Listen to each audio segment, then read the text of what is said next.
Fasten your seatbelts. It's going to be a bumpy night. But tell me, Eddie, is that a rabbit in your pocket or are you just happy to see me? Hello, everyone.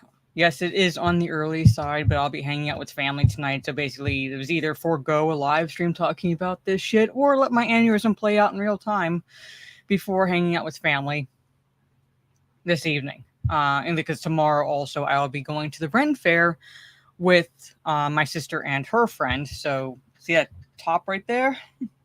That's what I'll be wearing to the Ren Fair along with these. So I'll be kind of like, dressing cute, I guess, for tomorrow for the Renaissance Festival. But I have not watched Penguin yet. I've not watched the Penguin yet. I'm hearing good things. Yeah, I'm hearing good things. At some point, I will watch it, but I kind of want to wait until after Rings of Power finishes, so that way, basically, I can then I'll be decompressing because all that shit will be done. There's two more episodes left on this shit show, and then I'll be done for season 2. Even though I know season 3 is filming. At least I'll have a basically brief respite until before season 3 premieres. So, because people acting acting like season 3 happening is news. I know I've talked about it on live streams in the past before even season 1 was happening, and I said they're going to have 3 seasons. I've read in articles that they've planned for 5, but they've greenlit 3. So people were acting oh my god, they're actually having a 3rd season? Well, yeah, they do. They're kind of contractually obligated to have a season 3 at least because they've greenlit it. They've planned for it. And it's if they were to opt out, then they would be held liable. So I'm shocker. Yeah, season 3 is happening. But anyway. But yeah, we're going to go into episode 6. Episode 6, oh god. Did not give me quite as much of an aneurysm as episode 4 did, but it did give me, it pissed me off. Episode 5 was pretty much fucking filler before this. Because the focus for this episode, and I'll say hello to the chat in a little bit, the primary focuses within this episode were Eregion, basically not Antar, aka not Sauron, and not Celebrimbor, basically because they're working on forging the nine rings of power, and anyone that knows anything about the forging of the Rings of Power knows they weren't exactly forged specifically for each of the races. Basically, Sauron helped Celebrimbor, under the guise of Anatar, helped Celebrimbor forge 16 Rings of Power, and it was Sauron who ultimately who doled out, basically, the rings to the respective races, basically. So it wasn't like they were purposely crafted for each race, essentially. No, it was basically Sauron going, okay, I'm going to give 7 to the dwarves, the dwarf lords. Right, that leaves 9. I'm going to give 9 to basically 3 Numenorians, I believe, and then 6 Easterlings in terms of the race of men, basically. And then basically those 9, okay, eventually become the Nazgul, or the ring race. So those that you see in Fellowship of the Ring tracking the hobbits and so forth when they leave the Shire, those are the entities that used to be the men that held the Rings of Power. So, because he didn't really know about the hobbits, he didn't consider them a threat or anything like that, because hobbits, okay, really brief explanation for hobbits. Hobbits don't really enter the history of Middle Earth, all right, until the Third Age. So really, nothing is known about them in the Second Age. So there should not be any hobbits at fucking all in this series. Were they alive in the Second Age? Chances are fucking yes. But they did not enter the annals of history, until the Third Age. Nothing was known about them. All right, nothing was known about them. So Sauron would not have even thought about them. All right, hobbits kept to themselves, pretty much. Did they do have dealings with other races? Yes, they had dealings with other races. It's not like they completely isolated themselves. The Fallowhides, they lived in the woodlands area, so they typically did dealings with the elves. The Stores, they lived near the rivers and marshes, and they typically had like dealings with the dwarves. And the Harfoots, which are the hobbits that we see in the Shire, typically, like, if they did any business with any other race, it was typically with men, right? But nothing was known about them prior to when they kind of appeared, essentially, quote unquote, in the Third Age. So Sauron wouldn't even thought about them. They're not a threat. Sauron is focused on who could be a threat to him and to his power. Whom would he want to control to make sure that his domination of Middle-earth, his attempted second domination of Middle-earth, is not impeded, right? Because he wants that control. He's not going to think about the hobbits. That's why he like left out the hobbits. They're not even known about at this point. All right? And then when they were known about, again, he doesn't consider them a threat. He's arrogant. He's conceited. He looks at them and goes like, "You're not a threat to me." And that was his downfall. It was like one of his major downfalls is because of that. Because he did not think of them as a threat, they were able to basically get the ring from the Shire to Mordor. Even when Sauron found out, basically. I mean, like, it was tracking Frodo, basically, because he wanted the ring, but at that point, he had no idea. He underestimated them. Right? He did not consider them at all any major issue in his quest for domination of Middle-earth. Nothing. The men, on the other hand, and the elves and the dwarves, he saw them as threats. So yeah, that's the reason why. Just a little history, and I'll talk about a little bit more about hobbits because, something pissed me off in this episode, particularly about hobbits, what they showed in this episode, and I'll go into what pissed me off about it. But before I bring up the episode itself, I'm going to say hello to the chat. Say, Mr. Bentham, hello, good to see you. Dinner bells, and what of your little Harfoot friends? Will you abandon them to their doom? I loved when before season 1 was premiering and we saw hobbits in the trailer, and people were like, "Why the fuck do you have hobbits in the trailer? They're not part of the Second Age." And they tried. They actually fucking said this. All right, they've tried going, "Oh no, we don't have hobbits in Rings of Power. Those are Harfoots." And we're like, "Motherfucker, Harfoots are hobbits. Harfoots are a breed of hobbits. They're hobbits," but they tried like playing semantics a little bit, like as if Harfoots were separate from hobbits. They actually tried that.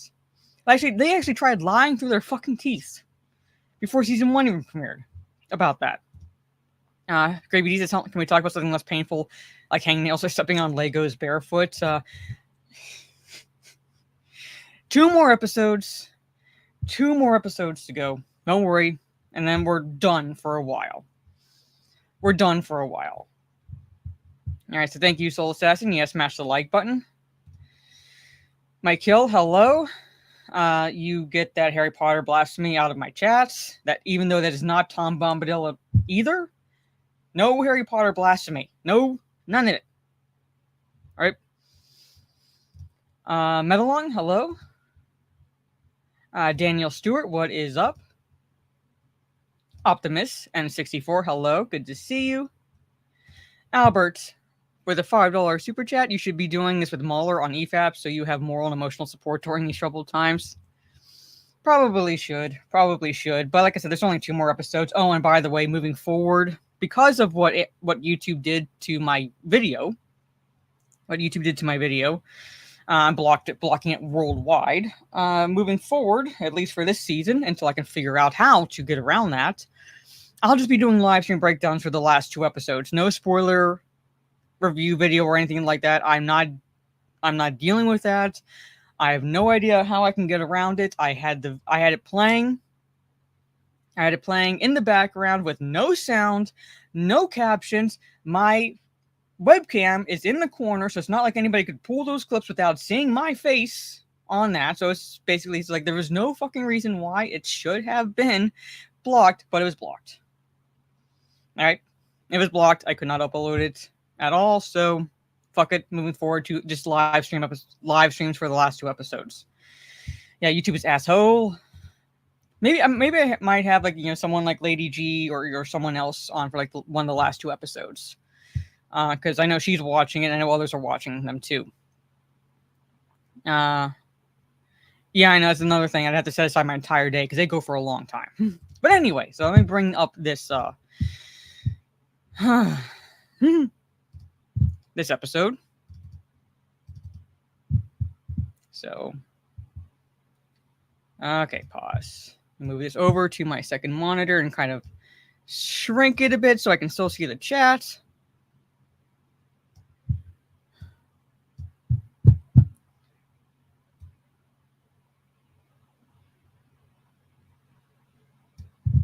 All right. Let me present my screen. Okay. All right. I'm not going to really touch, cover a lot about this. This is where the episode begins. We see Hood Legolas. It looks like he's tracking down orcs. Apparently orcs, from what I can tell, have... Hold on.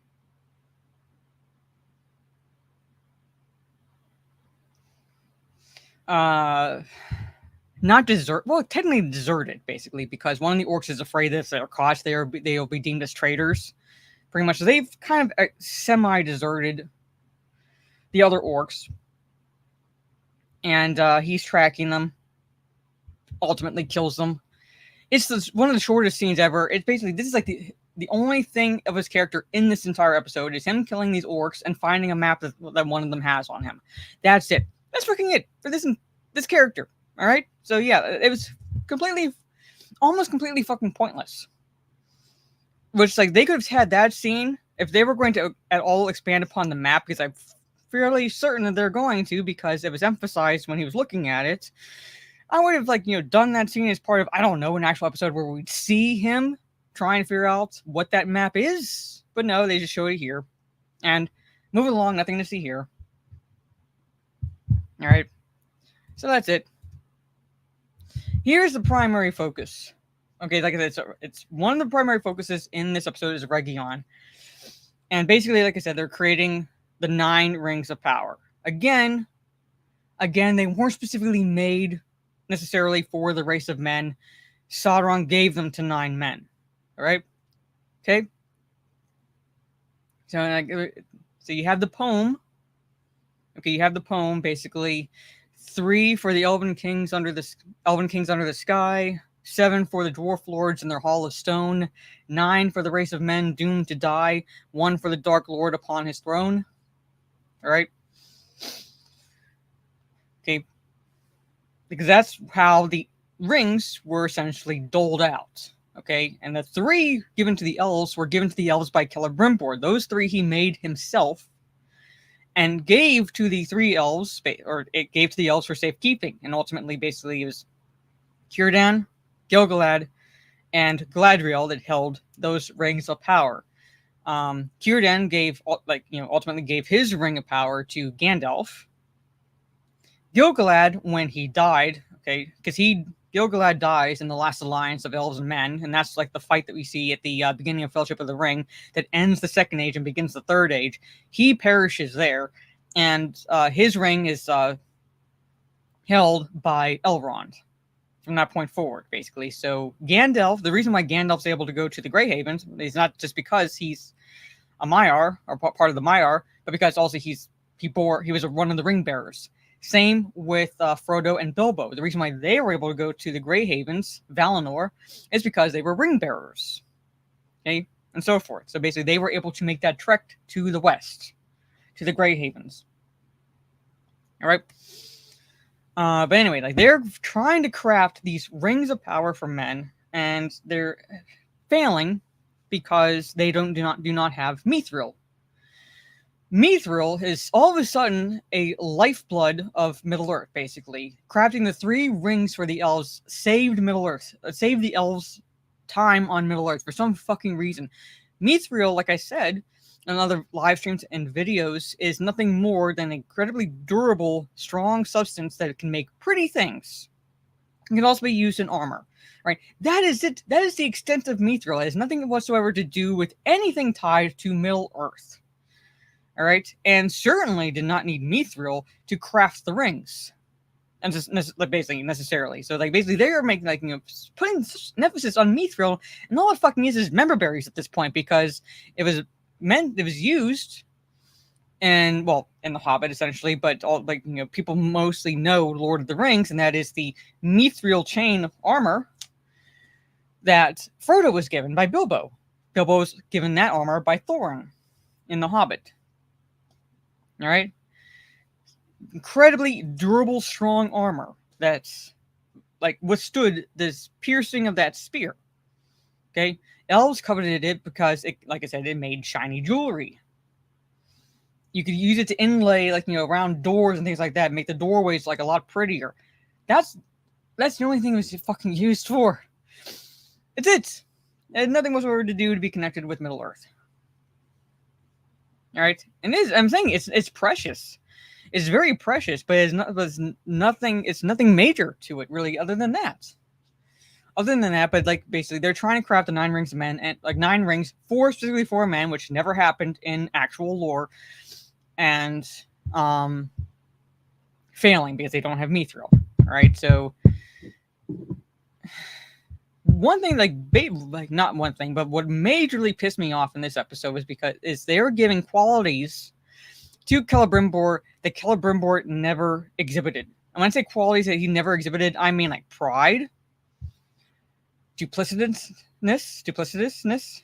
All right, like he's like lying to Gil-galad. He's being sneaky behind Gil-galad's back, crafting these rings because Gil-galad doesn't want rings, like more rings of power created.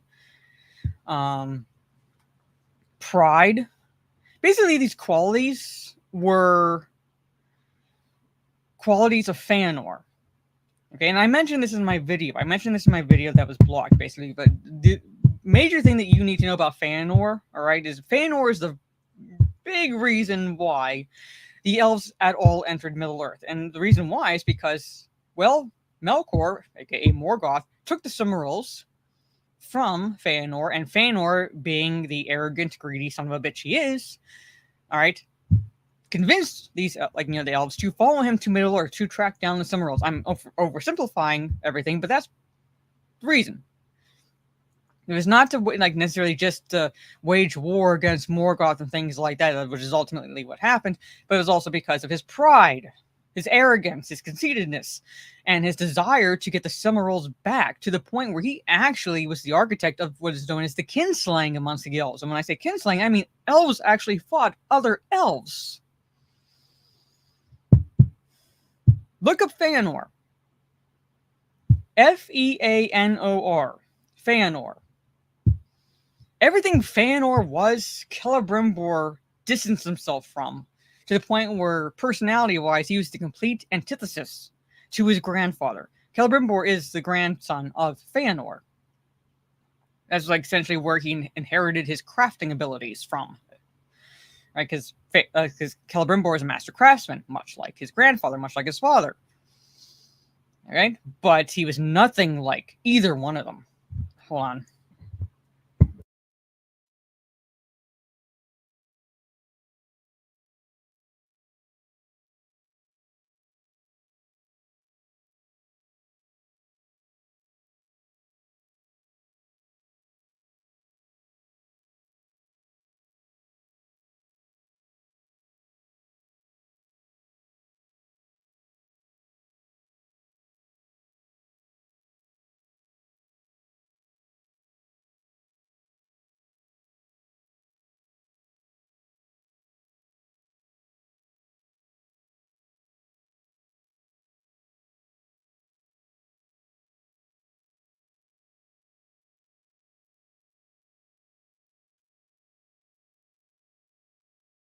Sorry, mom called.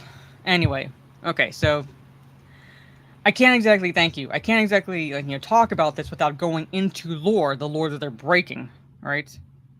Thank you, Mr. Jal. Celebrimbor, his descendant was good, but fell for Sauron's tricks, unlike Feanor standing up to Melkor. Well, Feanor was also, yes, he stood up to Melkor, but Feanor also was arrogant and conceited and so forth, and that ultimately was part of his downfall. So I wouldn't say Celebrimbor was tricked by Sauron. he was kind of seduced by the abilities Anatar promised, like, to show him, basically, because Celebrimbor at his heart is a master craftsman and wants to hone his skills. And if he can learn how to hone his skills further, he's going to basically take whatever lessons he can. So ultimately, yes, to an extent, he was tricked, but it was more like he wanted to learn to enhance his abilities, whereas Feanor was, well, like I said, an arrogant son of a bitch. It wasn't like he was just standing up to Malcor. No, it was out of greed and pride, which ultimately, like, led the elves to Middle Earth. So, but anyway, I'm saying, like, this is like the part of the reason why I was ticked off at this episode, is because they were giving qualities of Feanor to Celebrimbor that Celebrimbor himself never exhibited.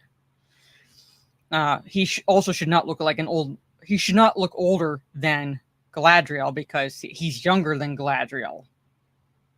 Galadriel is older than the First Age, basically. Okay, she's born before. Yeah, pretty much, yeah. But like Galadriel's old, like she's born before the First Age begins, and Celebrimbor is younger than she is because he's a descendant of Feanor, so he should not look older than Galadriel. All right. They're trying to craft these rings. They're ultimately failing because they have no mithril and not Anatar. It's like, you know what? Let me go talk to the dwarves. I'll handle. And Anatar basically tells the other elven smiths outside, basically. So I'm gonna handle basically like day-to-day kind of like the day-to-day dealings and so forth, basically. Like leave Celebrimbor to like figure out what's going on, sort of a situation. So he's kind of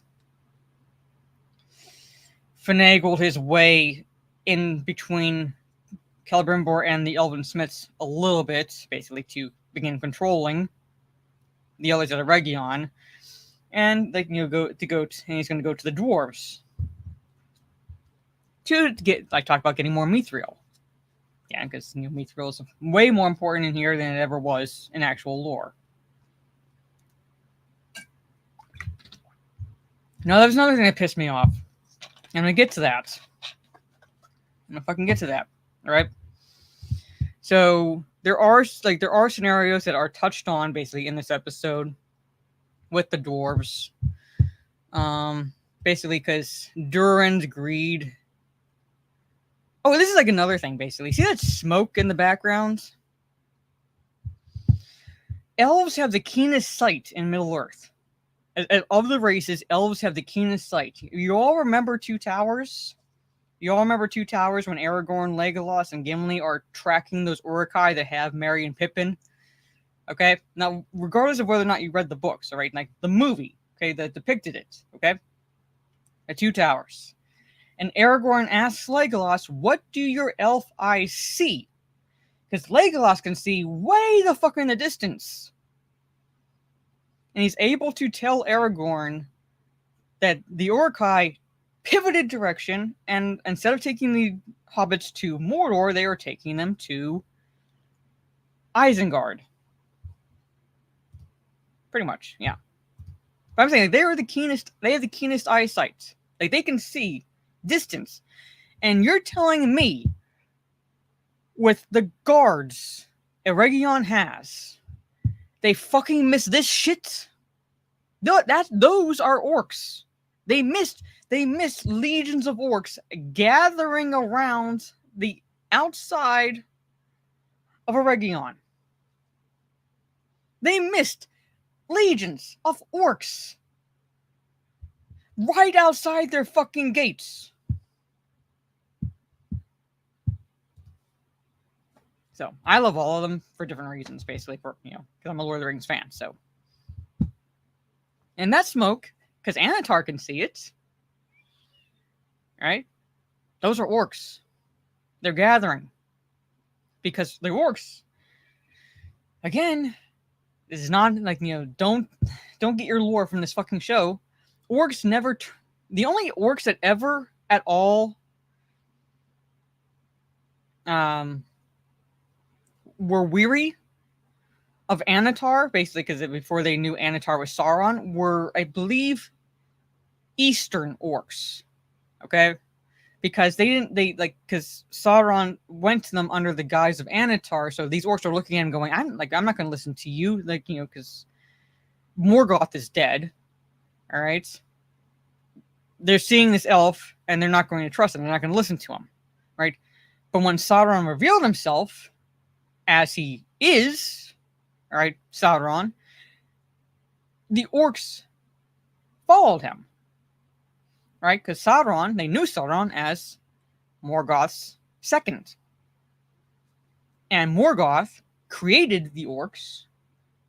So the orcs are an extension of Morgoth. So it's kind of like there's they were basically, if it's now that Morgoth is gone, yes, I'm oversimplifying things, but they would not have needed much convincing at fucking all to follow Sauron. But according to this fucking episode, and I'm kind of ahead of myself here, but I gotta say this, according to this episode, Sauron is luring the orcs to Eregion because he needs an army. You heard that correctly, folks. The orcs are amassing outside of Eregion to take down Sauron, which would never have fucking happened in actual lore. But Galadriel comes up with the, don't attack Eregion because he's luring you because he needs an army. Wrap your heads around that. Yeah. Wrap your heads around that, basically. The whole... That orcs would it fucking all be after Sauron? There is no Adar. Adar is not a canonical character. There is no father of the orcs. The father of the orcs is Morgoth. Hello, Mazarus. Good to see you. Been a long time. Morgoth was the father of the orcs, not Adar. All right, so they're trying to humanize this species that is, like I said, is the extension of its creator. And its creator was Morgoth. So basically, by their nature, orcs are evil. Now, does that mean they are irredeemable? All right, because I got into a little debate with these fucking idiots on X. No, it does not mean they are irredeemable necessarily, but it would take the power of Eru or Iluvatar, God himself, to redeem them. Because Melkor, aka Morgoth, was the most powerful of the Valar. Or the Valar. He was the most powerful. He was the equivalent of Lucifer. You read the Silmarillion? Alright? When Melkor falls, it reads a lot like the War in Heaven. It reads a lot like the War in Heaven. Melkor is essentially Lucifer. Alright? And he was the most powerful. And he fell. And to basically give a fuck you to God, Iluvatar, he created his own species. When I say created, I mean basically by destroying and corrupting what God created. Because evil cannot create, it can only destroy. That's what Morgoth did. Right? So again, orcs are by extension evil because of Morgoth. They don't want to just live their lives in Mordor and just it's just let us live in Mordor. We'll let you alone. No. Yeah. So I want to I guess essentially they would be essentially demons. All right, if you were going to be a comparison, because while Tolkien himself absolutely hated people believing his works were allegories. All right. Nothing about his works is allegorical. However, you can see his faith, the inspiration of his faith within his works. So you could equate the orcs to demons. They're not good. They're not good. All right? They would sooner kill you than anything else. Like any other race, they would sooner kill than anything else. Because, they are an extension of their creator. Yeah, they would never do that. There's no nuclear family amongst the orcs. Yes, they fucking breed, essentially. They're a species. So yes, they fucking breed. But there's no nuclear family. There's no like traditional father, mother, child like they try to depict in one of the episodes to garner sympathy for these creatures. We're not supposed to sympathize with them. Pity them, maybe, because of how they were created, but not sympathize with them. And that's what the showrunners were trying to do with episode 4, I believe. They were trying to garner sympathy, and we're not supposed to. Like, Tolkien never intended that to be a thing with these creatures. All right. But anyway, I'm saying I see those 3 little plumes of smoke, which is where the orcs are amassing, and yet some fucking how they're doing it under the eyes, right under the noses of the elves. Anyway, moving on. Again, I'm not going to touch on everything.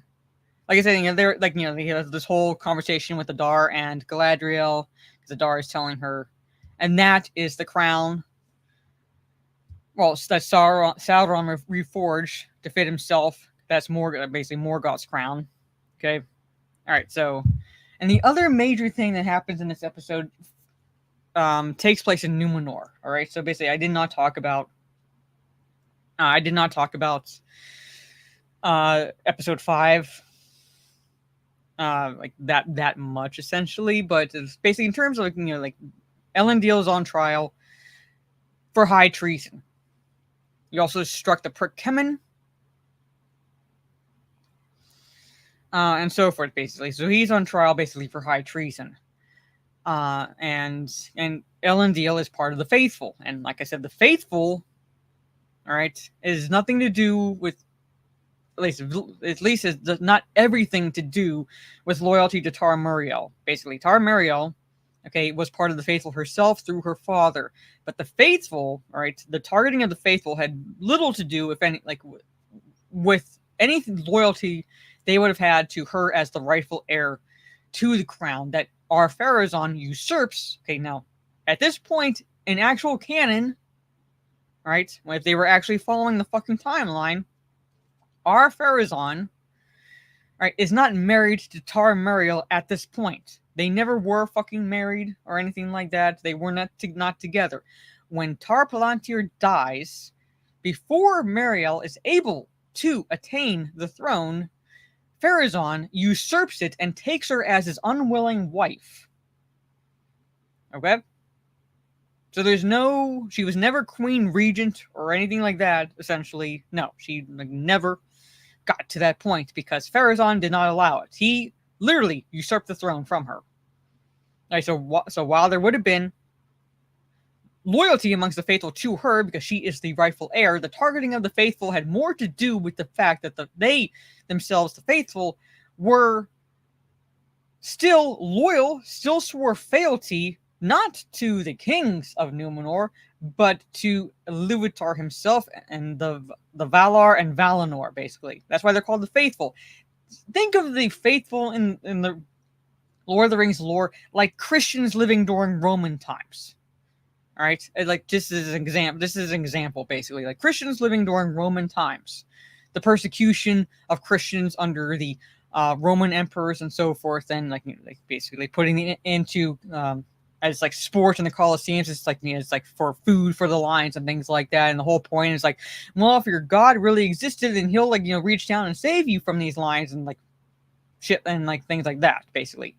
Which is essentially what happens in this episode, because he has to go through what is called a trial of the abyss, which is completely made up for this series. Yeah, pretty much, yeah. Completely made up. Hey, Ragfear. You try looking it up in actual Lord of the Rings lore, it does not exist. All right, so the trial of the abyss, and essentially what it is Elendil is going to wade into the water, and they're going to call a sea worm. They call them sea worms. It's basically a sandworm, like Dune, basically. But anyway, they're going to call a sea worm. And if Elendil is spared, all right, from being eaten by the sea worm, then he will be deemed innocent, basically, because he refuses to swear fealty to Ar-Pharazôn. All right, he renounces his crimes, but he refuses to swear fealty to Ar-Pharazôn. So basically, he has to go through that trial of the abyss, basically, which is basically like saying, like I said, the Christians, basically the faithful are like the Christians, right? For want of a more substantive comparison, basically. So that's like essentially what happens in Numenor. And this is what pissed me off about the hobbits. All right, I'll tell you what pissed me off about the hobbits. Okay. Was mainly this conversation here. I'm not going to play it. I'm not going to put captions on, basically. But what pissed me off about this conversation here was the fact that these two little bitches are being tracked by these humans, like these evil underlings of the Dark Wizard. When again, there would be no fucking Dark Wizard in Middle Earth at this point. The only Dark Wizard that ever existed in Middle Earth was Saruman, and he fell way into the Third Age. All right, so there is no Dark Wizard during the Second Age. There's no Dark Wizard rising in the East, as stated by not Tom Bombadil in this episode. All right, yet some fucking how these little fucking twats know the term wizard. Not Gandalf doesn't even fucking know who he is, but these little dipshits know the term wizard. Wizards did not fucking exist until the Five came to Middle Earth. So these, like I said, these little twats would not know the term, but they know the term. But anyway, they're being tracked by the underlings of this Dark Wizard, and they found refuge with these Stores. Now, Stores, a breed of hobbits that prefer rivers and marshes, as I stated earlier, somehow live in the desert and roam. I fucking hate this series with a passion. You have no fucking idea. But anyway, so they found refuge with these other hobbits, and it basically they in this conversation they've come to the conclusion that they need to stand their ground and fight. Essentially, they need to stand their ground and fight. And the reason why this fucking pisses me off is because it takes away from what happens in actual Lord of the Rings lore later on in the Third Age, because those who know Lord of the Rings, when I say know Lord of the Rings, I say mainly know the movies, okay? I'm not saying all of you are normies necessarily, but most know the movies more than they know the books. Hey, Sean. Most know the movies better than they know the books, right? At the end of Return of the King, there is a big segment that is left out at the end when the hobbits return home. And that is a little chapter that begins called The Scouring of the Shire. All right? And what happens is, and for those who do not know, is Saruman lives. All right? They kind of show him die in Return of the King. But he lives. That does not happen. All right? That does not actually happen. He lives. All right? He's left to be imprisoned in Isengard, but he escapes Isengard, and he travels to the Shire, and he basically enslaves the hobbits. Okay? Basically enslaves the hobbits. He takes over the Shire. And so when the Four return to that, okay, having grown, all right, in terms of bravery and perseverance and all that, okay, they're no longer the same hobbits that they were when they left the Shire. They instill that bravery, that desire to stand up for themselves, fight back, right, amongst the other hobbits. They basically are how do I put this? They inspire all the other hobbits to rise against Saruman, to fight for themselves, for the Shire, and all that is remains within the Shire that is good.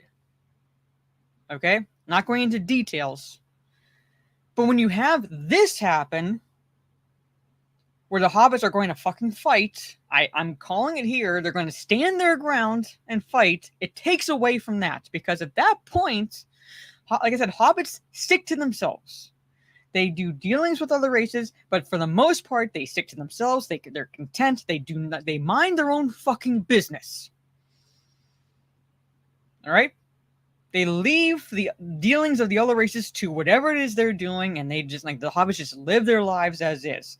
All right, so for them to actually stand and fight was unprecedented.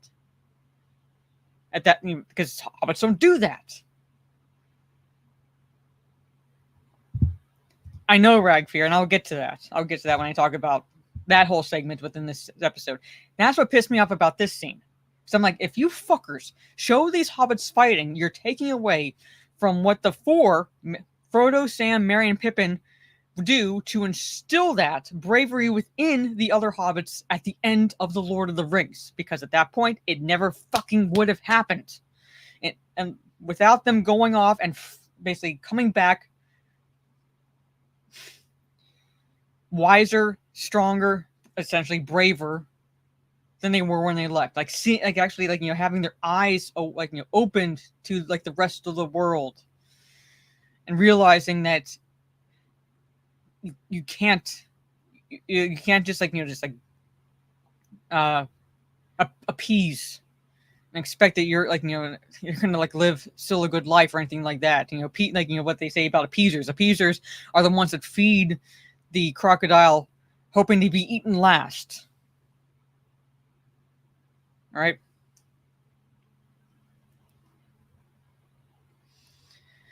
All right. So that's what pissed me off about this conversation. But that's the only thing that we really see as far as the hobbits in this episode. Basically, the one I have on the screen now. She has a conversation with the goon, as she's called, basically the leader of the stores.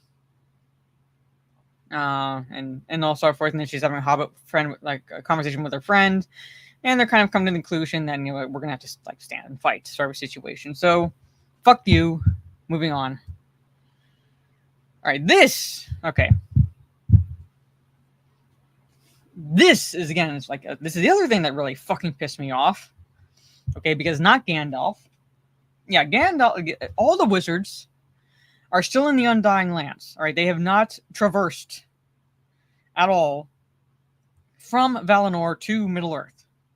Okay, the five are still basically they're still living in the Grey Havens, Undying Lands of Valinor. Basically, they're still living there, waiting to be not waiting, but they haven't been sent yet.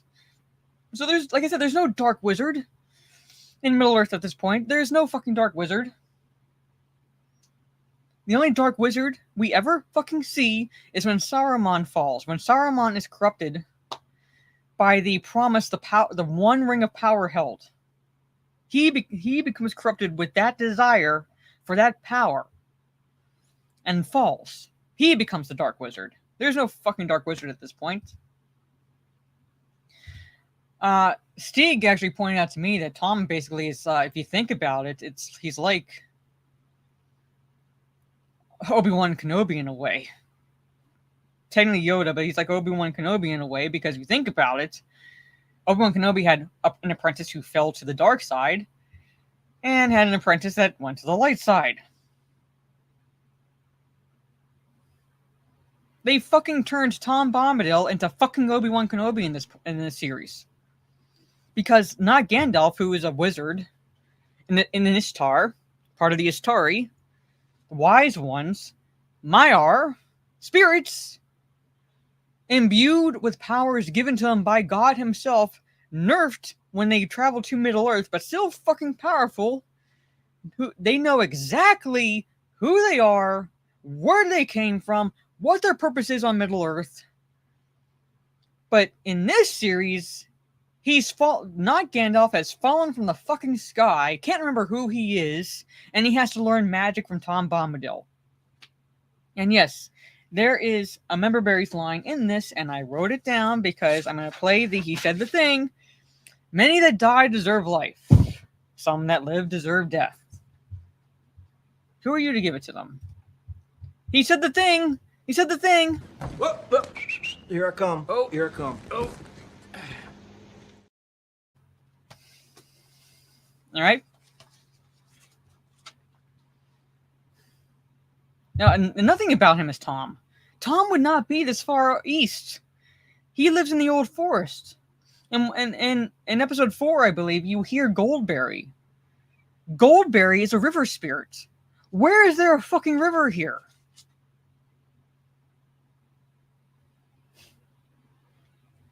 None of this makes any fucking sense.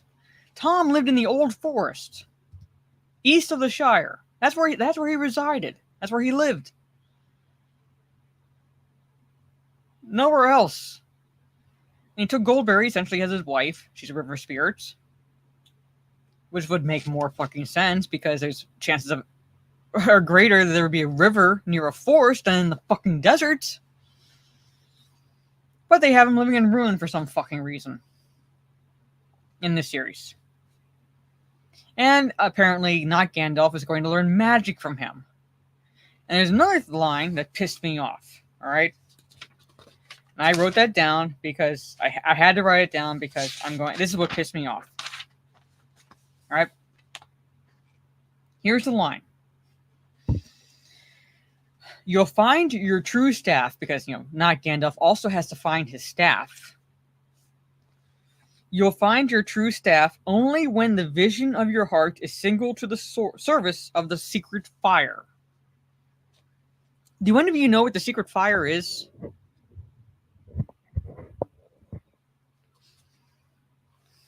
Just out of curiosity, before I go into why that line pissed me off. Does anybody know what the secret fire is?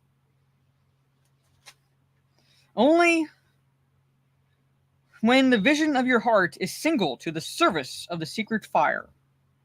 Because Gandalf brings up secret fire in Fellowship of the Ring when he's standing against the Balrog.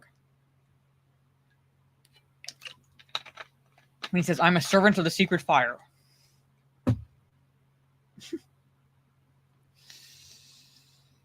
Alright, I'm going to tell you guys. The secret fire is the power of creation from God himself. He's pretty much saying, I'm a servant of God. When he stands up to the Balrog. Alright? Because the secret fire is literally the power of creation held within Eru. Within Iluvatar.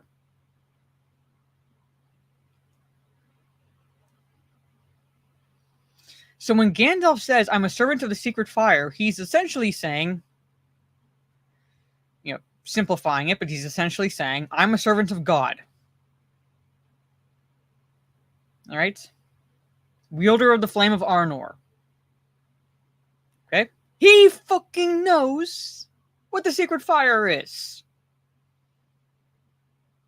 He already knows what the secret fire is. It's, to boil it down, it's God himself. He's saying, I'm a servant of God. And when he says to the Balrog, and when he calls him the Flame of Udun, does anybody know what Udun is? What it means? I'm just just so I can have a little respite in the talking. But does anybody know what Udun, U-D-U-N, what that is? Because he calls the Balrog Flame of Udun.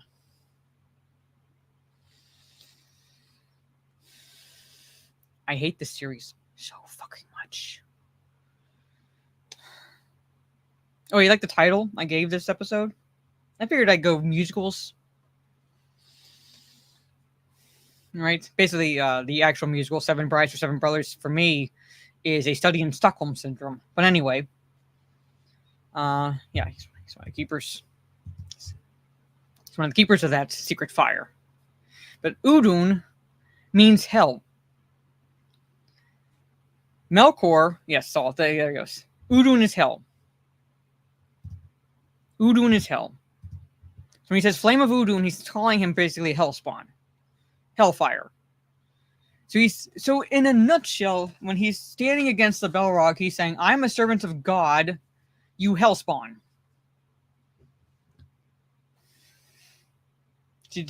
Yes, it's oversimplifying it. Yes, I'm oversimplifying it, but that's what Udun is. Alright? So, Melkor creates the first Udun on Middle-earth, and then Sauron creates the second one. in Mordor on Middle Earth, basically. So basically, when I say created, I mean like he picked Mordor because of what it looked like, because Mordor existed. You know, it wasn't created by a volcano; it already fucking existed in Middle Earth. He picked it for that very reason of why, like, what it looked like, you know, in its existence, and he picked that as the second hell on Middle Earth. So when he says Flame of Udun, he's saying Hellspawn, Hellfire. So it's like, go back to the shadow. The Balrog was created from shadow, basically. So it makes no sense for Galadriel to tell the orcs to go back to the shadow, because the orcs weren't created from shadow. They were created because Melkor decided to take what God created and corrupt it. Basically, elves is the accepted explanation for the orcs' existence. Yeah, but the Balrogs were created like from shadow, basically. So when Gandalf says go back to the shadow, that makes more sense.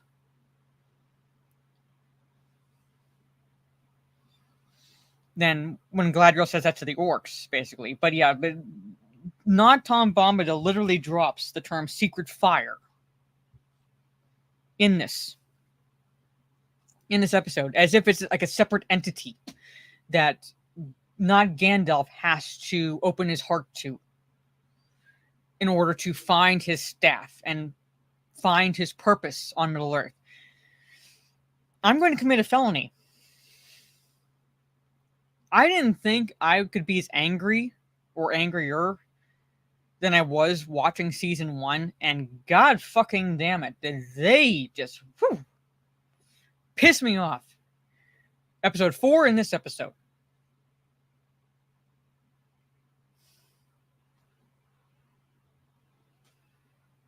I want to know what books they claim that they're going back to, because one, I'm going to beat them with them. And two, I don't believe a damn thing they say, because I have, like I said, I have books. And I'm pointing out not necessarily everything that's wrong in the episodes, because if I were to do that, we'd be here fucking forever. But I'm pointing out like what they're lying about, what they are butchering, what Simon Tolkien is allowing to happen. Oh, and if anyone is willing to follow me, I feel like we need to lay siege to the Tolkien estate, because I cannot trust them to protect like Tolkien's legacy. Like they're already showing that they don't care much about anything protecting it, other than like what money they can make. Because Simon Tolkien is listed as a consultant for this series, and he's allowing this shit to happen. So we need to lay siege to that estate. Yeah, pretty much all my Bud Light. We need to lay siege to that. I know I'm saying it's like he's third generation. That's why I'm saying we need, like, he needs to be deposed. I'm full on, flat out calling for an uprising against the Tolkien estate. I never fucking thought I would ever do that, but here I am calling for an uprising against the Tolkien estate, because I cannot fucking trust. Like, I can't trust them. I can't trust this third fucking generation, because they are it. There is a quote that says, like, you know, by the third generation, whatever was built by the first generation will fall. And we're seeing that with this fucking asshole here, Simon. I don't know if he's on X. I hope he is. I make his life a living fucking hell. Anyway. But yeah, that's like the big thing about not Gandalf and not Tom Bombadil in this episode, at least, is that not Gandalf has to find his staff, and that's his quest, basically, moving forward. Anyway, no, and the dwarves, again, would not have the Rings of Power. They would not have the Rings of Power yet. Makes no sense, based on what actually happens within the stories set up in the Second Age, because Sauron is the one that gives the dwarves the Rings of Power when he takes them from Eregion after he lays siege and destroys Eregion. All right, he takes 16 of the 19 Rings of Power and doles them out to two races he believes he can manipulate or corrupt. The dwarves prove more resistant than men, because what's in dwarves' heart is hidden from the rest of the races, basically. So what their true desires, Sauron, again, I'm oversimplifying things, but Sauron cannot see. So there's nothing for him to know what to manipulate in the dwarves. However, the Rings of Power does amplify the greed already kind of inherent within the dwarves' personality. So because of that, they again dig too greedily and too deep, as we find out in Lord of the Rings, and well, they kind of released the Balrog that was dormant. There should be no Balrog yet at this point either in the fucking Second Age, but lo and behold, they had a member berries Balrog in the first season. So yeah. But anyway, King Durin, again, there would be no two Durins at the same time. There would be no two Durins at the same time. So, but King Durin, all right, he has a ring tax, or ring tribute, as he calls it, I should say, ring tribute, where basically 50% of whatever the dwarves make, basically, they have to give to the king. And by an extent, basically, the other dwarven lords that he's given the rings to, or promised the rings to, basically they have to give 50% of whatever they dig to him. So basically they turn King Durin III into the greediest of greedy fucking bastards in this series. Pretty much. It's not just, it's basically again, like I said, the rings do amplify the greediness, quote-unquote greediness within the dwarves, to keep digging and unearthing the metals and the jewels and things like that within the earth. But this is a lot. Like I said, they make him the greediest of greediest pricks in this series. And his son, who's also named Durin, which would never fucking happen, but his son is scared for him because he's seeing all this happen. He believes it's the ring corrupting him. He wants his father to take off the ring. His father won't do it.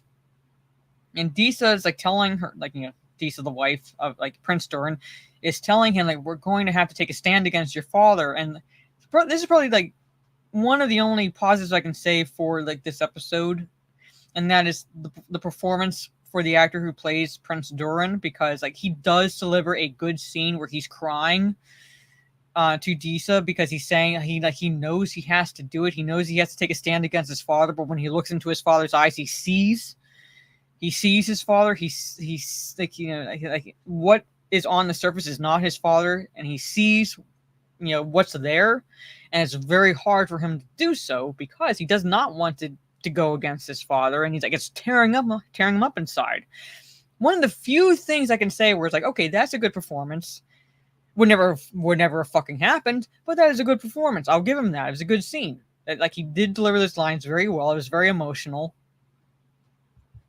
and they come to the conclusion, like I said, that they do have to take a stand against King Durin, because this is too much.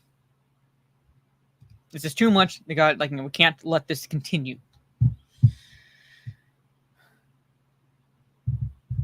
Kind of, yeah. Again, an allusion to Star Wars, essentially. So, Anatar basically somehow see, the thing is Anatar goes to the dwarves and kind of plays a little bit for more mithril. King Durin refuses, and the reason why King Durin refuses is because, well, they really need it. We have it, so I'm going to refuse, and that way I can control the price whenever they come back. Basically, he's planning to charge them more for the mithril because he's going to take advantage of the need they have for that element, and so forth, basically.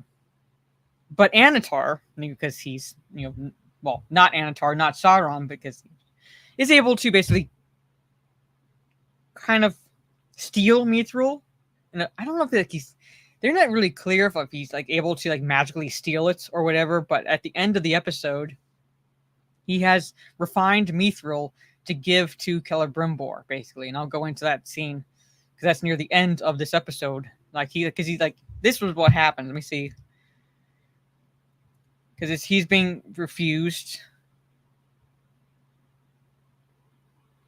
Hold on, let me see.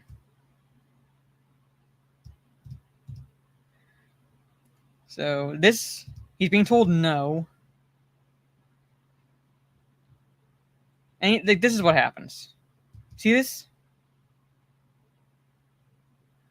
So it's like, I guess in a way he somehow magically creates refined meat roll. So I'm like, if you could do that, like, did you actually have to be in Khazad-dûm to do so, or like, could you just, I don't know, you being a spirit and incredibly fucking powerful, I don't know if created it your fucking self?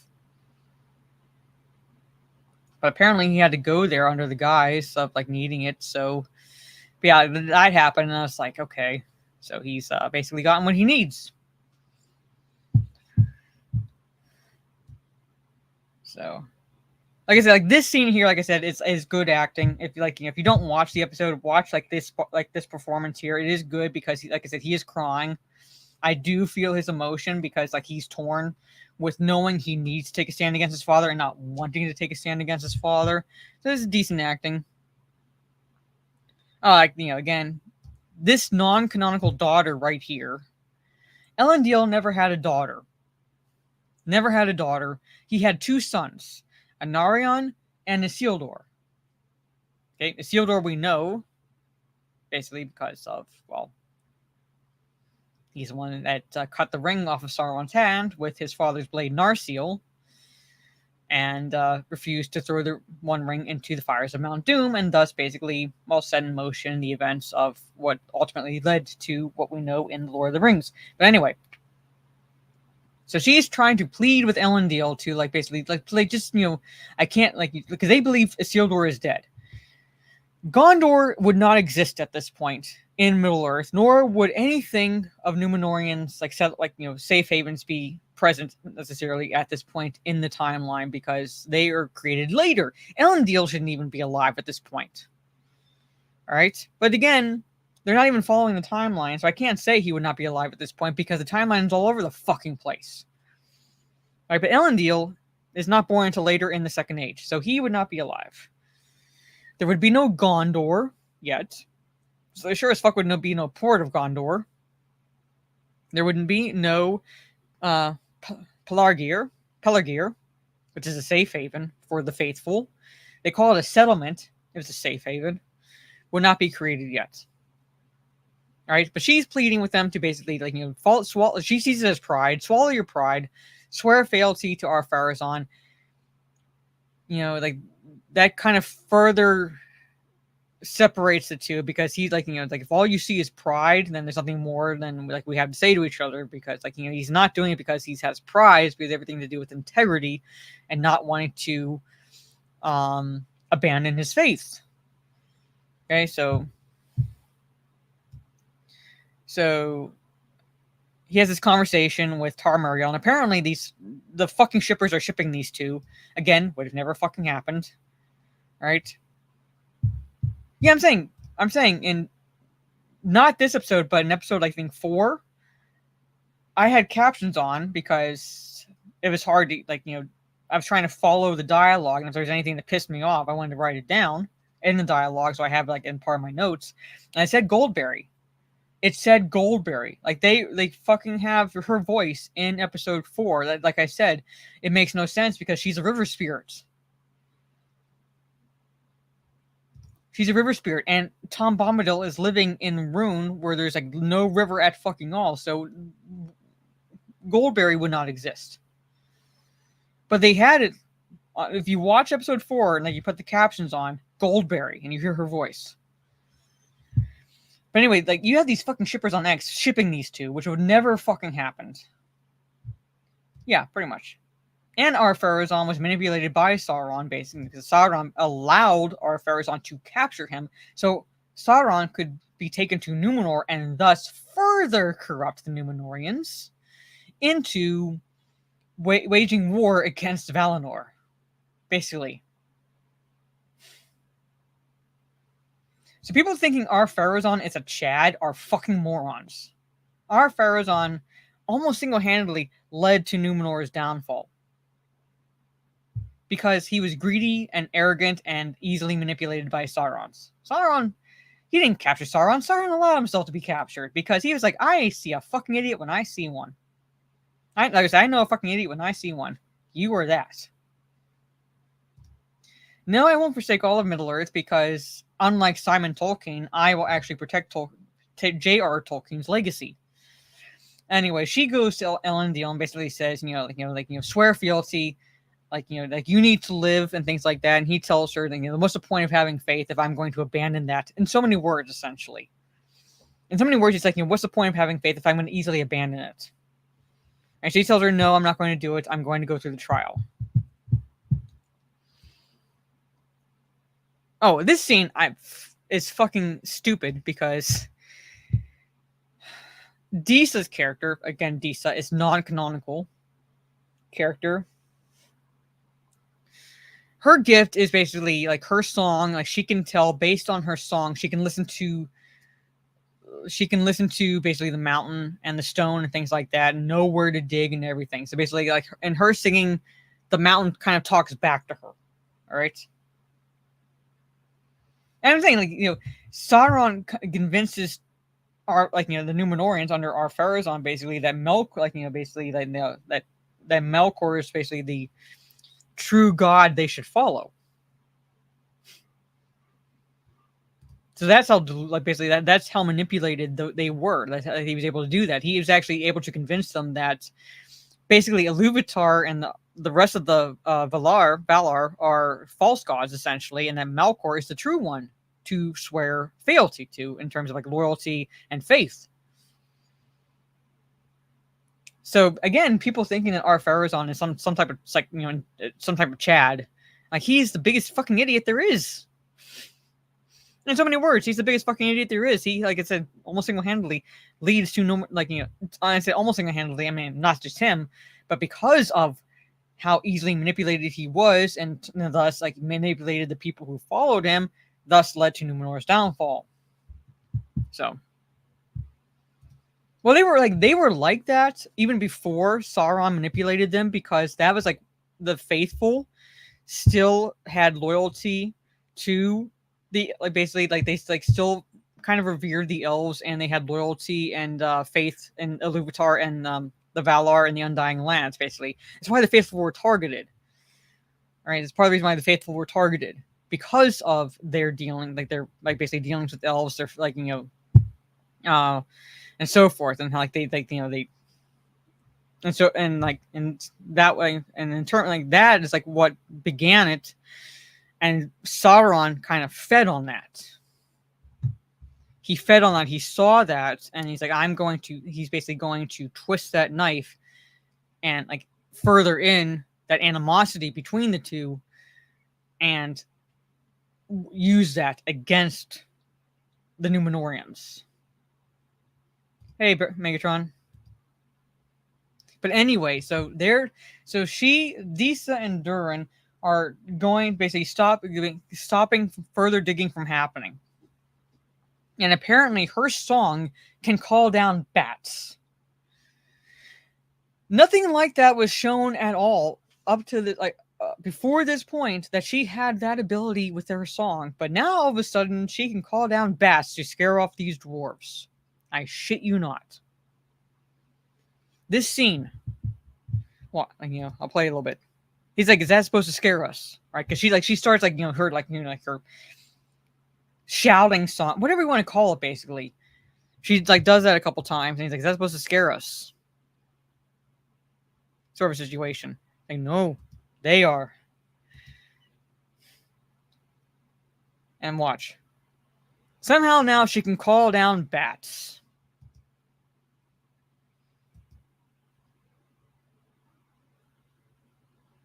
And the bats chase him away.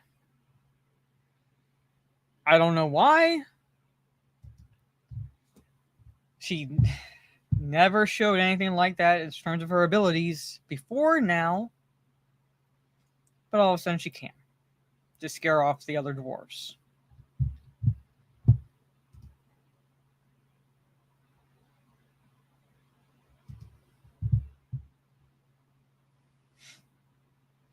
Have I ever told you guys how much I hate this series? So basically, for plot convenience, she's able to do that. Alright, so basically, like I said, the Trial of the Abyss is well, I explained the Trial of the Abyss, but Muriel takes Elendil's place. Alright? And this is what a sea worm looks like.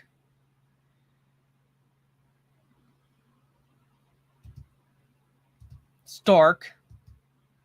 See it better a little bit after this, basically. So basically the point is, if this worm, this sea worm, does not eat her, she's deemed innocent.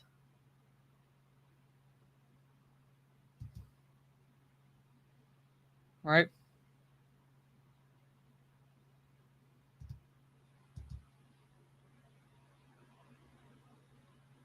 Alright, so she's spat out. She's not eaten, and therefore is declared innocent. Of what? I have no fucking idea, but she takes Elendil's place and is declared innocent. So now it's like, you know, hail Muriel, hail, you know, hail Queen. It's like she's never made queen. At least not, like, rightfully, under her father, but through her marriage to Ar-Pharazôn. But, you know, they're doing this shit. Alright, so this is the last. And Ar-Pharazôn has the plant here. And, like, here, let me see if I go. Watch. So basically, they're setting up Sauron and him meeting, essentially. Like, you know, like the connection between the two. Watch. Okay. This here, the Palantir was like, according to this fucking storyline, part of the reason why people turned against Tar Muriel. Even though her fucking father's name is Tar Palantir, they turned against her because she was using this here to, and like, as part of her decision making, basically. Like, you know, she would get visions and like she would judge based on that what decision she should make.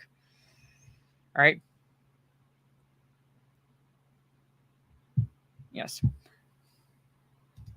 But watch.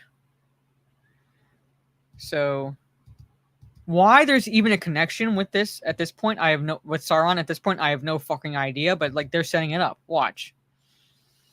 It makes no fucking sense.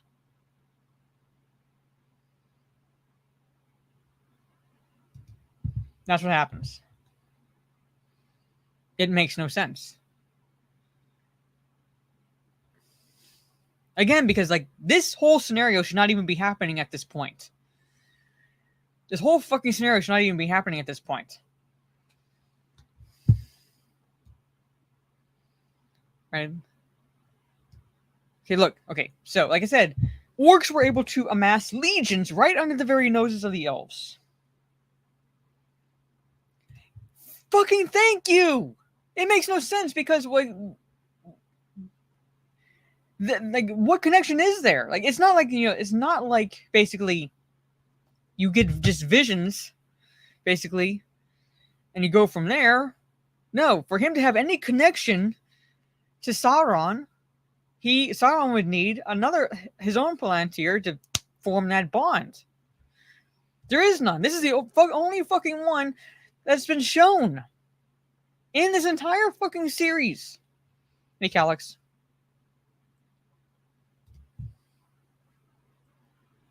Like I said, I want to know what books these people claim they're going back to, because it's sure as fucking hell not actual lore.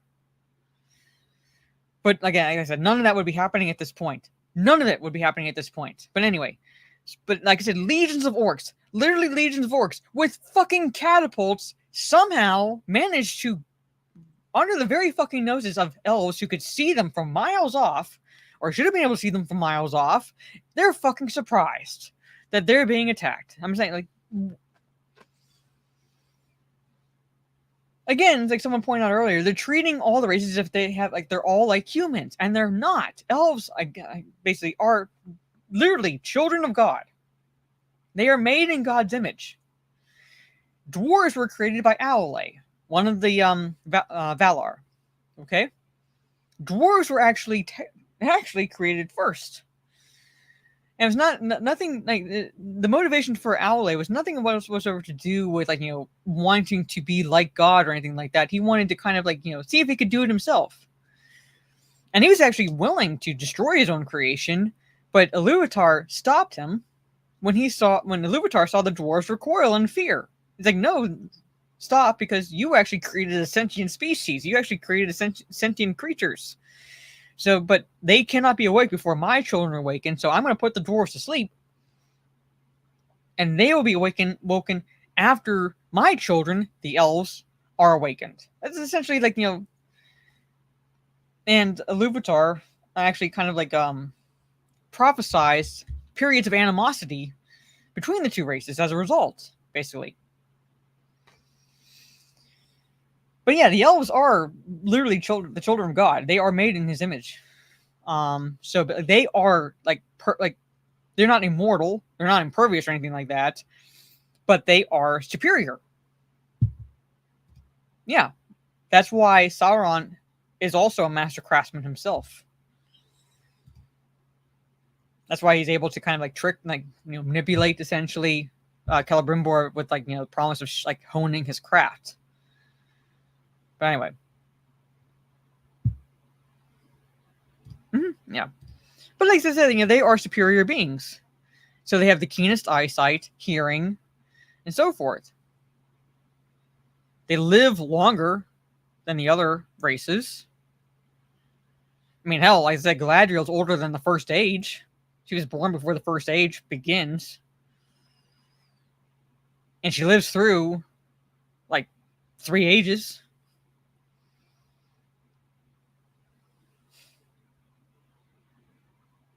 Well, Sauron can't go to Aule because Sauron is basically, he's hiding the fact that he's on Middle-earth. So he kind of like he does this thing because he wants basically to, like I said, like, when Melkor created the orcs, basically it's like a thumb in the eye to Iluvatar. So because if Sauron were to do it himself, he would have been noticed. Like, it would have been fucking noticed because of his abilities.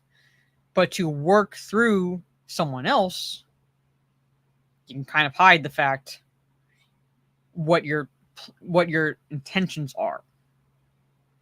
So, no, I'm saying like Sauron is a greater smith, but if he were to do it himself, again, his intentions would have been like made known faster than if he were, like I said, to kind of sneakily go through the back door, essentially, by working through someone else rather than him doing it himself. I know, I'm saying the show is like fucking stupid. Because Sauron doesn't need Celebrimbor. He just uses him. Right? But anyway, so the siege horns go off. People are screaming. And Anatar is able to manipulate Celebrimbor's vision. Because Celebrimbor... So basically, like, that you saw, like, the prior scene, it's happening at night, that's happening, and watch this. Because Celebrimbor is going to go see what's happening, but boom, oh, everything's fine. It's daytime. He's able to, they make Celebrimbor so easily manipulated in this series. I'm not saying he was perfect in actual lore, because he was essentially manipulated by Anatar, Sauron, to create the Rings of Power. However, he wasn't stupid. He wasn't entirely stupid. They make him weak and easily manipulated in this series. That's what pissed me off, but here's what else pissed me off.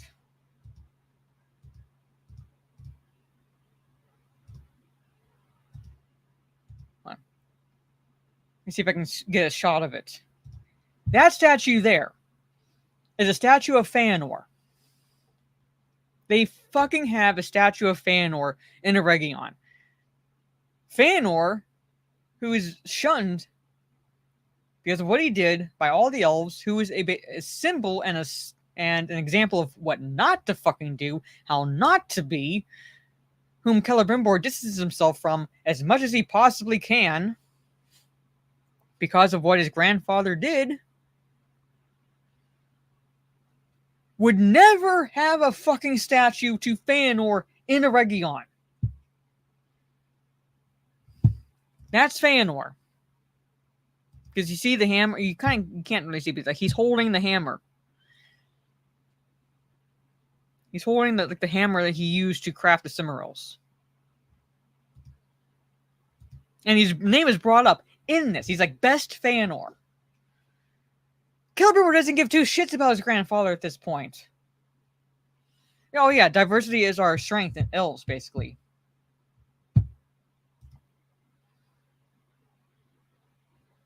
Alright?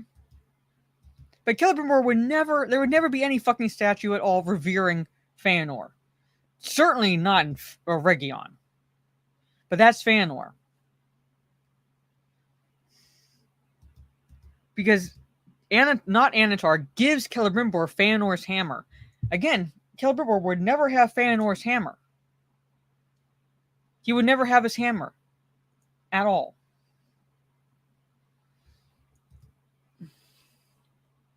So basically, not Anatar, not Sauron, is able to manipulate Celebrimbor into going back inside and continuing work on the 9 rings.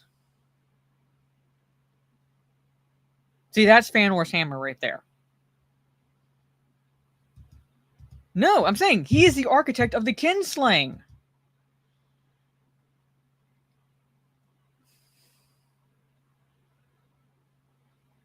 No, I'm saying, like, you know, it's like I'm saying, like, you know, like he would be regarded as a smith because he was himself also a master craftsman, the lineage leading to Celebrimbor.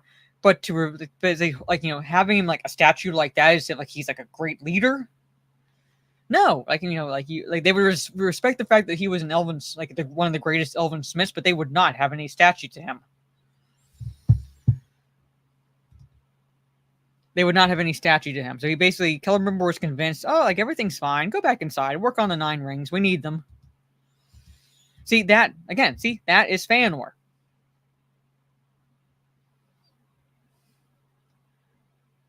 That there fucking pissed me off. Because they are depicting Celebrimbor with qualities much like Feanor, which would never have happened. And 2, they would never have a fucking statue to him. Because he's holding one of the Cimmerals. Which was his reason for going to Middle-earth in the first place, was to get the Cimmerals back from Melkor, because Melkor took them. So he convinced the elves to follow him into Middle-earth. Again, I'm oversimplifying stuff, but he convinced the elves to follow him to Middle-earth, and that's the reason why, ultimately, they go to Middle-earth. Because of his because Feanor manipulated the elves into following him and listening to him and going to Middle-earth against the Valar. What they wanted. He would be used as an example of how not to be. Yeah, I'm saying, it goes full retard, yeah.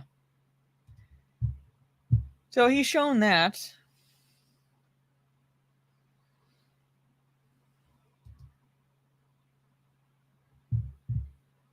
I'm saying, but he is the reason why the elves went to Middle-earth, because of, like, that whole situation with the Cimmerals. That whole situation. It wasn't like the elves had any sense of, like, justice, that, like, well, we're going to track down more, like, you know, Melkor, and, like, we're going to take the fight to Morgoth, shit like that. No, it stems from, like, that. So, but they manipulate.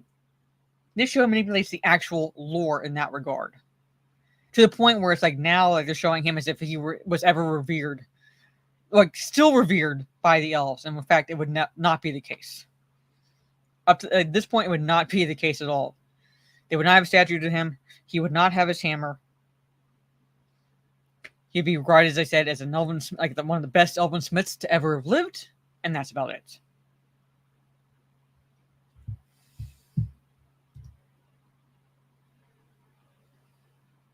So basically, then you have this transition. Oh yeah, like, where is there a barber to give them fucking fades in Middle-earth? Seriously, Jesus Christ. I hate this series. Okay, so basically, it transitions to what's actually going on.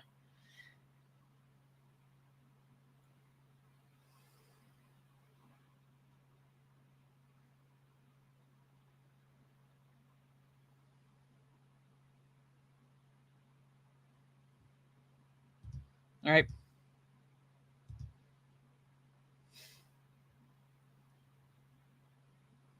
I hate this series again, because Sauron does not have an army at this point, according to Rings of Power lore. So he's basically luring Adar and the orcs to Eregion so he can get his army.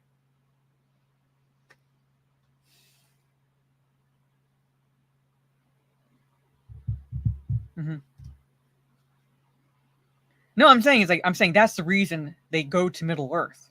But being the architect of the kinslaying, all right, would not hold him in any high regard amongst the elves. That's what I'm saying. It's like to have a statue of him in Eregion would never be the case.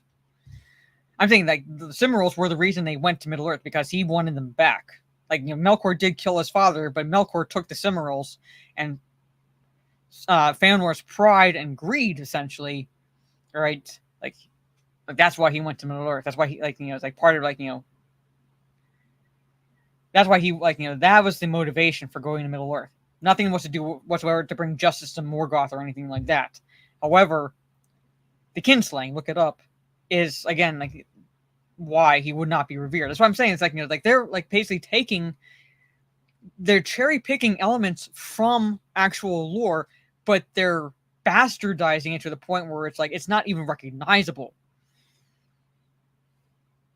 So to see a statue like that, like I said, would never have been the case.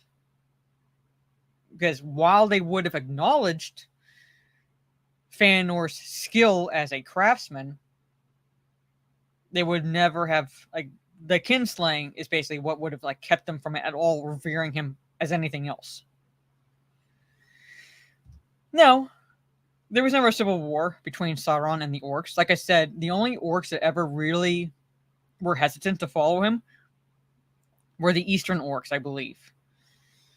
And that's only because he appeared to them as Anatar. Anatar looks like an elf, basically. He appeared to them as Anatar. He didn't initially he did not appear to them in his true form. But once they knew it was Sauron, the orcs followed him. There was no civil war between Sauron and the orcs. There was no at all trying to kill Sauron amongst the orcs. No. It was the Teleri, which is I believe part of Galadriel's heritage, which is what kind of thing. One of the reasons it really turned her against him. But one was the Teleri.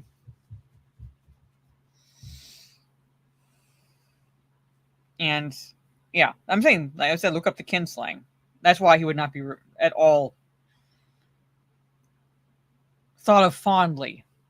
And I'm saying was her husband Celeborn? Because I know she's part of the Noldor, but I think also she had some Teleri in her. Was it through her mother's side?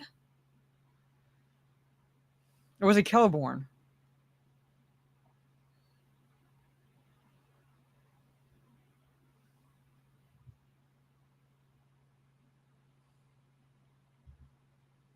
So I'm trying to remember.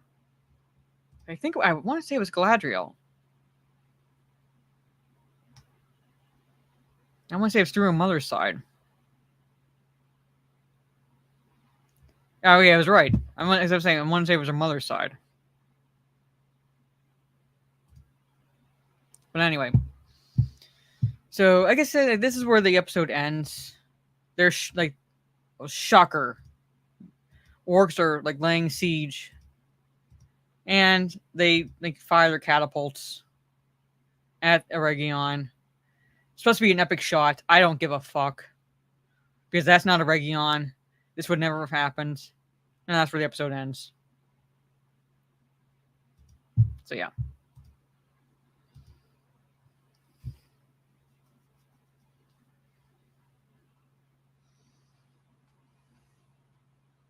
Let me respond to this text.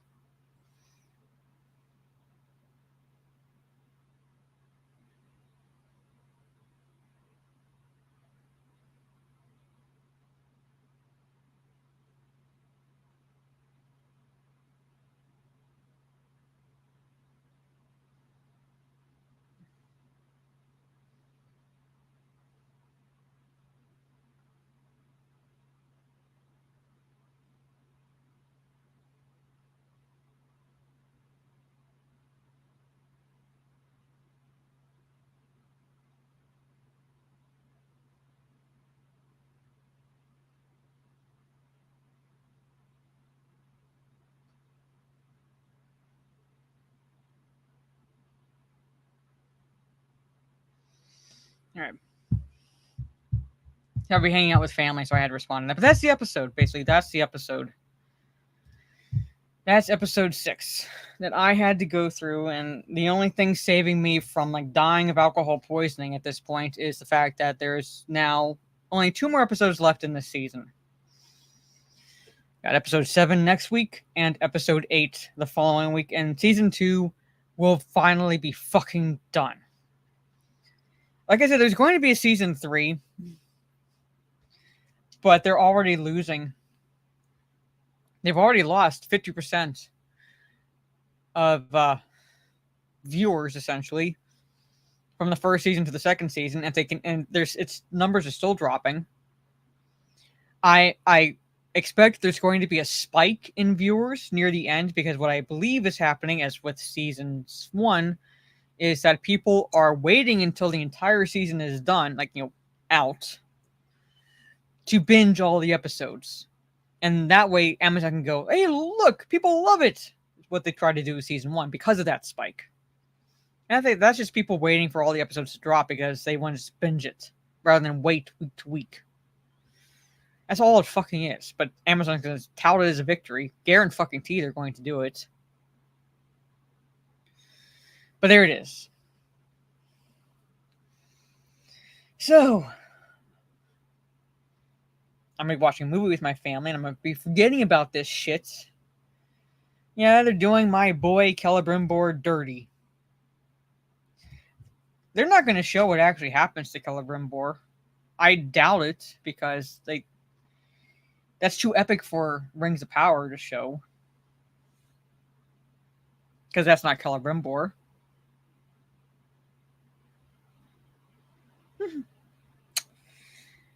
I hate this series. I hate this series. They're going to show the fall of Eregion. I wonder if, I'm betting by the end of this season, not Gandalf is going to, remember who he is. Because if they go into season 3, that's going to be, milking that shit. So, I'm guessing by the end of this season, he's going to at least have his staff and start remembering who he is, which makes no sense, because Gandalf never needed at all to have his memory jogged. He knows who he is. He knows what his powers are. He knows who sent him. He never needed to learn magic from Tom Bombadil.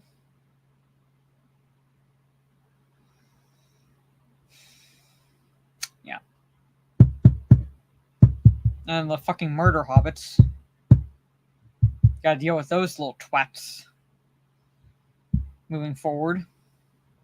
Because apparently also, if you've not been following the episodes so far, that apparently the way it's implied in the dialogue, Hardfoots are a branch of Stors, because a Stor, S-T-O-O-R, left the homeland with a bunch of followers to try to find basically, equivalent of a little utopia in Middle Earth. And that Stor's descendants, eventually led to the trail finder that leads them in season 1. So basically they're saying Harfoots are an extension of Stors, according to the lore they've established.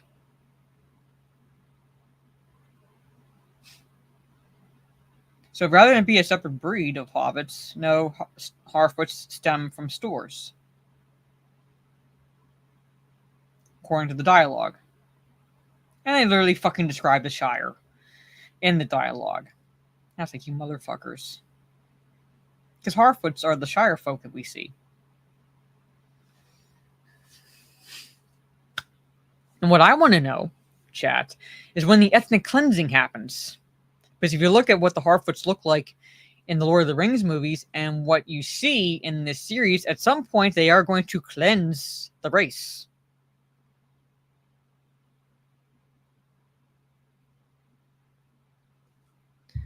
Yeah, pretty much.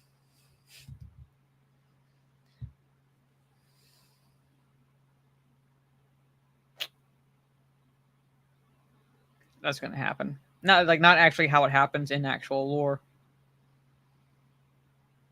But that's what's going to happen. So, 2 more episodes to go. We're going to see the fall of Eregion, well before it's supposed to fucking happen in actual history. I'm assuming we're going to see what the lead up to the downfall of Numenor. And I'm guessing that's going to happen in season 3, even though that shouldn't be happening yet.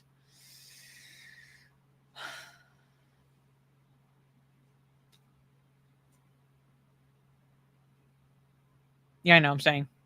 I'm wondering. I want to tag Rings of Power and say, so if you look at how the Harfoots look in the Lord of the Rings movie, when are you going to show the ethnic cleansing amongst the elves too? You're right. When are you going to show the ethnic cleansing amongst the races? Because that's going to have to happen. Otherwise, like, because you know what the races look like in the Lord of the Rings movies. But there it is, chat. But anyway, I'm going to hang out with family tonight in about 30 minutes or so. So I want to get this stream done. So hopefully you enjoyed it. 2 more to go. Like I said, I'm not doing spoiler reviews. I don't like my nerdy home. I love her to death. She can bitch all she wants about me doing spoiler review videos, but until I can figure out how not to get my videos blocked by YouTube for copyright issues, for the last 2 episodes, I'm just going to do live stream breakdowns. Just live stream breakdowns for the last 2. There's only 2 more episodes, so fuck it. I'm just going to do live stream breakdowns. So the next 2 Saturdays will be the last 2 discussions for the final episodes of season 2 of Rings of Power. Yeah, I know. I don't know why she's watching that shit, but so there it is. But there it is. But thank you, everyone. Thank you, for the super chats earlier. Thank you for the discussion in the comments. I will see you all tomorrow, and I'm going to remind Steph of this. That Talk Nerdy to Us will be on her channel tomorrow evening, 8:30 p.m. Eastern. I don't know if I'm going to be able. I don't think I'm going to be able to do a stream or a watch party tomorrow because I'm going to the Renaissance Festival, and I don't know exactly when I'm going to be getting back. So the next time you see me streaming on any of my channels will be Monday, back to BioShock 2 Remastered, and then moving forward, other days replaying Resident Evil 7 and other kind of more horror-based games leading into October for spooky season. I will honestly be surprised if they do, but Amazon does live by the definition of insanity. However, we're at least going to get a 3rd season, and that's been known for well before season 1. Oh yeah, you got to remind me also to tell you guys about the D&D session from last time. So Monday, remind me so I can tell you guys that story, basically, because no D&D tomorrow since I won't be able to play it. But Monday, remind me to tell you all the D&D story from last session that we played. But will I think they'll make it the 5 seasons? Part of me wants to say yes because Amazon is hell-bent on living by the definition of insanity. But then another part of me is if they continue losing viewers, I don't see how they can at all. So how they can at all basically excuse it, justify it, I should say. Justify doing 5 seasons. but we're at least getting a third season. I've known about that since before the first season premiered, that we were going to have at least 3 seasons.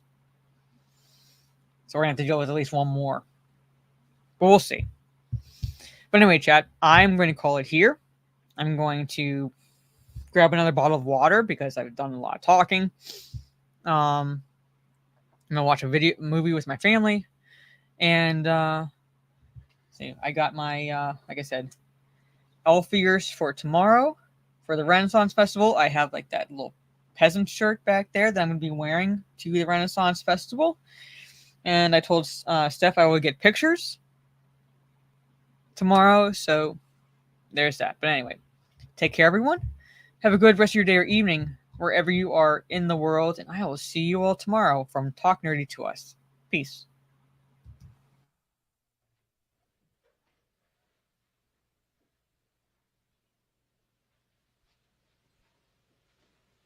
You're still here?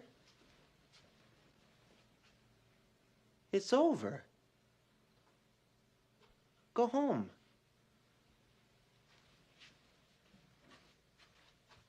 Go.